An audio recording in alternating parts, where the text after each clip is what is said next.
Hello friends, welcome back to my channel. So இன்னைக்குன்னு பார்த்தீங்கன்னா வீடியோவில் வந்து ஒரு குட்டி vlog வித் ஒரு சூப்பரான ஈஸி ரெசிபி ஷேர் பண்ண போகிறேன். ஸோ மறக்காமல் வீடியோவை ஃபுல்லாக பாருங்கள். ஸோ காலையில் எழுந்திரிச்சிட்டு வேலையெல்லாம் சீக்கிரமாக முடிச்சாச்சுங்க. ஸோ நான் வந்து இப்போ வந்து ஃபேஸ் பேக் அப்ளை பண்ணலான்னு இருக்கேன். இது ரொம்பவே சிம்பிள் அண்ட் ஈஸியான ஃபேஸ் பேக். ஸோ நீங்களும் வீட்டில் இருந்தால் ட்ரை பண்ணுங்கள். நான் வந்து இங்கே பார்த்தீங்கன்னா கஸ்தூரி மஞ்சள் யூஸ் பண்ண போகிறேன். கஸ்தூரி மஞ்சள் இஸ் வெரி குட் ஃபார் ஸ்கின்ங்க. உங்கள் ஃபேஸில் வந்து நீங்கள் ஃபேஷியல் ஹேர் இருந்தாலும் வந்து ஈஸியாக வந்து இதை வச்சு நீங்கள் க்ளீன் பண்ணிடலாம். ஸோ நெக்ஸ்ட் பார்த்தீங்கன்னா இதுக்கு வந்து டாபர் குலாப்ரி ரோஸ் வாட்டர் யூஸ் பண்ண போகிறேன். டாபர் குலாப்ரி ரோஸ் வாட்டர் வந்து கடலை மாவு கஸ்தூரி மஞ்சள் யூஸ் பண்ணுறதுனால அதில் இருக்கிற ரா ஸ்மெல்லுக்காக வந்து கொஞ்சமாக ஆட் பண்ணிக்கலாம்.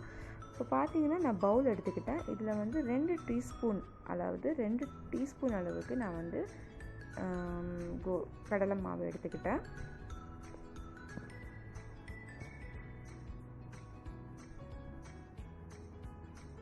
ஸோ நெக்ஸ்ட் பார்த்தீங்கன்னா கொஞ்சமாக ரோஸ் வாட்டர் ஆட் பண்ணிக்கலாம். சும்மா ஒரு few drops of rose water add பண்ணிக்கோங்க.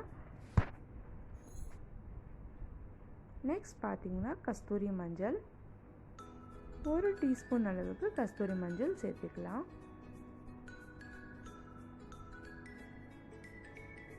கொஞ்சமாக பாலுங்க. இந்த பால் பார்த்தீங்கன்னா அதுவும் வந்து ஒரு 1லேருந்து 2 டீஸ்பூன் அளவுக்கு பால். இப்போ இதெல்லாமே சேர்த்து நல்லா மிக்ஸ் பண்ணிக்கோங்க. ஸோ இந்த ஃபேஸ் பேக் வந்து ஒரு 15 மினிட்ஸ் வச்சுட்டு நீங்கள் ஃபேஸ் வாஷ் பண்ணிக்கிட்டிங்கன்னா உங்களுக்கு வந்து ரொம்பவே நல்லா இருக்கும் ஸ்கின்னு. ஸோ நெக்ஸ்ட்டு பார்த்தீங்கன்னா இது வந்து பசங்க வந்து என் பொண்ணோட ஃப்ரெண்டுங்க 2 பேருமே வந்து same class, same section, same school and same apartment. நான் கீழே இருப்பேன், அவங்க மேலே வீடுங்க. ஸோ வந்து 2 வருஷமாக இதுதான் வந்துட்டு இருக்கு. என் பையன் பார்த்திங்கன்னா வந்து அவன் தனியாக விளையாட்டுருக்கான். 2 பேர் வந்து பாய்ஸ் நாட் அலவுட்னு சொல்லிட்டாங்க. பாவம் அவன் தனியாக விளையாடிட்டு இருக்கான். ஸோ நெக்ஸ்ட்டு வந்து அவங்க வந்து ரொம்ப ஜாலி பண்ணுறாங்க. நான் வந்து சரி கேக் பண்ணலான்னு சொல்லிட்டு நான் வந்து கேக் பண்ண போகிறேன். ஸோ வீடியோவை ஃபுல்லாக பாருங்கள். இங்கே பார்த்தீங்கன்னா வந்து எக்லெஸ் ஸ்பாஞ்ச் கேக் பண்ண போகிறேன். ஸோ எக்லெஸ் ஸ்பாஞ்ச் கேக் பண்ணுறதுக்கு தேவையானது வந்து ஃபர்ஸ்ட் ஒரு பவுல் எடுத்துக்கோங்க. இந்த மாதிரி ஒரு சின்ன பவுல் எடுத்துக்கோங்க. இந்த பவுல் வந்து மெஷர்மெண்ட்டுக்காகங்க. ஸோ இந்த பவுல் அளவுக்கு 2 கப் மைதா ஆட் பண்ணிக்கோங்க. இது வந்து கிட்டத்தட்ட உங்களுக்கு வந்து 100 கிராம் மைதா வருங்க. ஸோ மைதா ஆட் பண்ணிக்கலாம்.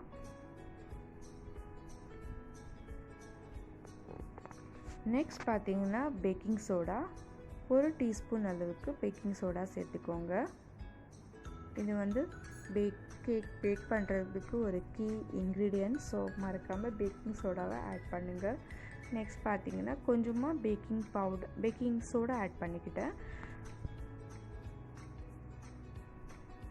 இப்போது இதெல்லாமே சேர்த்து நல்லா மிக்ஸ் பண்ணிக்கோங்க.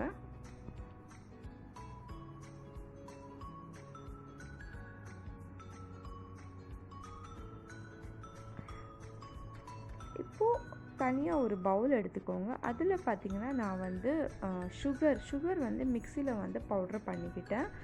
அது வந்து ஒரு 2 கப் ஆட் பண்ணிக்கோங்க.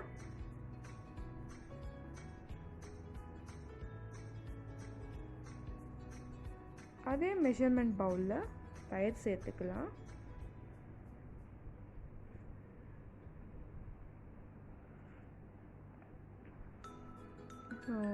கொஞ்சமாக ஆயில், வெஜிடபிள் குக்கிங் ஆயில். உங்கள்கிட்ட பட்டர் இருந்துச்சுன்னா நீங்கள் பட்டரை யூஸ் பண்ணலாம்.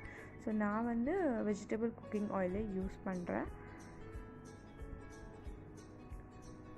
இப்போது இதெல்லாமே சேர்த்து நல்லா மிக்ஸ் பண்ணிக்கோங்க.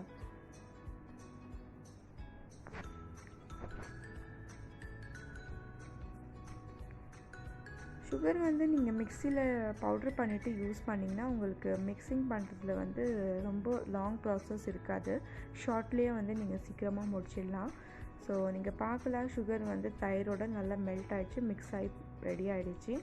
இப்போது வந்து ரெடி பண்ணி வச்சுருக்கிற மைதாவை வந்து நம்ம பேட்ச் வைஸ் வந்து இதில் வந்து கொஞ்சம் கொஞ்சமாக சேர்த்துட்டு பேட்டர் ரெடி பண்ணிக்கலாம். நீங்கள் எப்போவுமே வந்து ஃபுல்லாக நீங்கள் வந்து ஆட் பண்ணிவிட்டு நீங்கள் மிக்ஸ் பண்ணாதீங்க. உங்களுக்கு வந்து ரொம்ப கஷ்டமாக இருக்கும். தட்டு வந்து உங்களுக்கு டைம் வந்து ரொம்ப எடுத்துக்கும். அதனால் வந்து இந்த மாதிரி கொஞ்சம் கொஞ்சமாக நீங்கள் சேர்த்து செஞ்சிங்கன்னா ரொம்ப சீக்கிரமாகவும் முடிச்சிடலாம். அட் த சேம் டைம் வந்து உங்களுக்கு லம்ப்ஸ் வராமல் சூப்பர் க்ளீனாக வந்து உங்களுக்கு பேட்டர் ரெடி ஆகிடும். ஸோ இப்போது வந்து இன்னும் கொஞ்சம் மைதா ஆட் பண்ணிக்கிட்டேன். ஸோ அதையும் சேர்த்து நல்லா மிக்ஸ் பண்ணிக்கலாம். ஃபைனலாக மீதி இருக்கிற மைதாவையும் அதில் சேர்த்துக்கோங்க.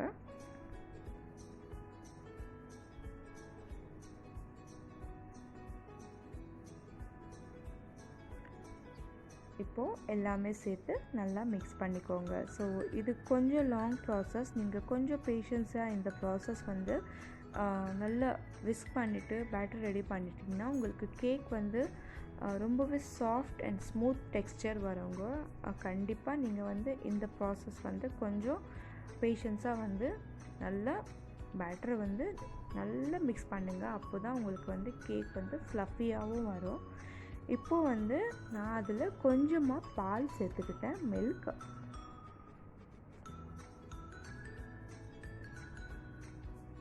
இப்போது இது எல்லாமே சேர்த்து நல்லா மிக்ஸ் பண்ணிக்கோங்க. ஸோ நான் சொன்ன மாதிரி நீங்கள் வந்து பேட்டர் வந்து யூ ஷுட் கீப் ஆன் இந்த மாதிரி நீங்கள் விஸ்க் பண்ணிகிட்டே இருந்தீங்கன்னா தான் உங்களுக்கு கேக் வந்து ரொம்ப நல்லா வரும். ஸோ நீங்கள் பார்க்கலாம் கன்சிஸ்டன்சி வந்து இந்த மாதிரி வந்துடுச்சு. ஸோ இந்த கன்சிஸ்டன்சி வர வரைக்கும் நீங்கள் வந்து பேட்டர் ரெடி பண்ணிக்கோங்க.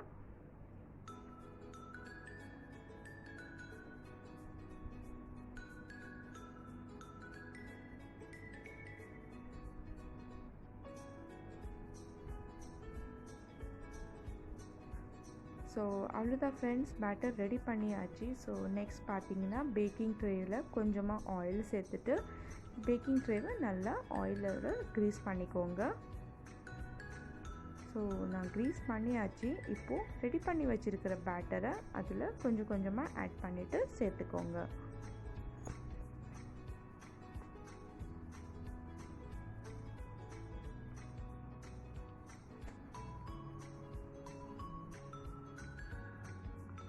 ஸோ இந்த மாதிரி பேக்கிங் ட்ரேயில் நீங்கள் பேட்டர் செட் பண்ணிக்கோங்க.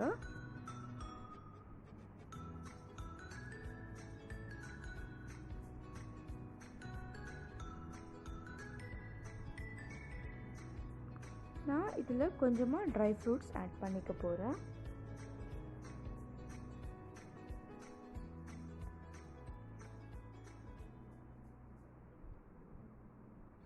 ஆல் செட் கேக் ரெடி ஆகிடுச்சிங்க. இப்போ வந்து இதை வந்து மைக்ரோவேவில் ஒரு 6 to 7 மினிட்ஸ்க்கு செட் பண்ணி வச்சுட்டு கேக்கை செட் பண்ணிக்கலாம்.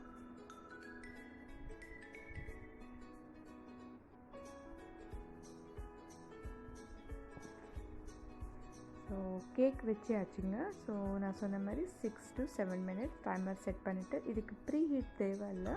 ஸோ நீங்கள் டைரெக்டாகவே வந்து 7 மினிட்ஸ் செட் பண்ணிவிட்டு கேக் வந்து குக் பண்ணிக்கலாம்.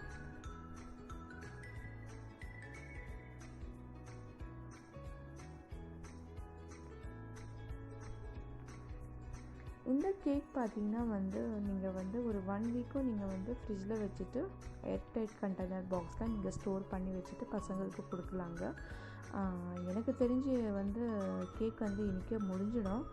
எக்ஸாம்பிளுக்கு சொல்கிறேன், நீங்கள் அதிகமாக குவான்டிட்டி செஞ்சிட்டிங்கன்னா வந்து அந்த மாதிரி ஸ்டோர் பண்ணிவிட்டு நீங்கள் வந்து ஒரு 1 வீக்கு சாப்பிட்லாம். உங்களுக்கு டேஸ்ட்டும் மாறாது, கேக் வந்து அவ்வளோ வந்து ஃப்ரெஷ்ஷாகவும் இருக்கும். ஸோ டைமர் ஆஃப் ஆகிடுச்சு. ஐ திங்க் கேக் ரெடி ஆகிருக்கும். It's time to take the cake out. I hope cake நல்லா வரணும். நீங்கள் பார்க்கலாம், கேக் வந்து ரொம்பவே நல்லா வந்திருக்கு. ரொம்ப ஃப்ளஃபியாக வந்திருக்கு. ஃபஸ்ட் வந்து ஒரு நைஃப் வச்சுட்டு டெஸ்ட் பண்ணிக்கலாம் உள்ளே வந்து நல்லா குக் ஆகிருக்கா இல்லையான்னு சொல்லிட்டு. ஸோ நீங்கள் பார்க்கலாம், வச்சோடனே வந்து நைஃப் வந்து ரொம்ப ஈஸியாக வெளியில் வந்துடுது. That means cake is all set to ready. அவ்வளோதான் ஃப்ரெண்ட்ஸ், இதோட என்னோடய வ்ளாக், என்னோடய வீடியோவை நான் எண்ட் பண்ணுறேன். என்னோடய சேனல் பிடிச்சிருந்தா என்னோடய சேனலை மறக்காமல் லைக் பண்ணுங்கள், ஷேர் பண்ணுங்கள், சப்ஸ்கிரைப் பண்ணுங்கள். மீண்டும் ஒரு நல்ல வீடியோ அல்லது வ்ளாகோடு நான் உங்களை சந்திக்கிறேன். until then it's bye from Neelu's Tamil Kitchen. Thanks for watching my video.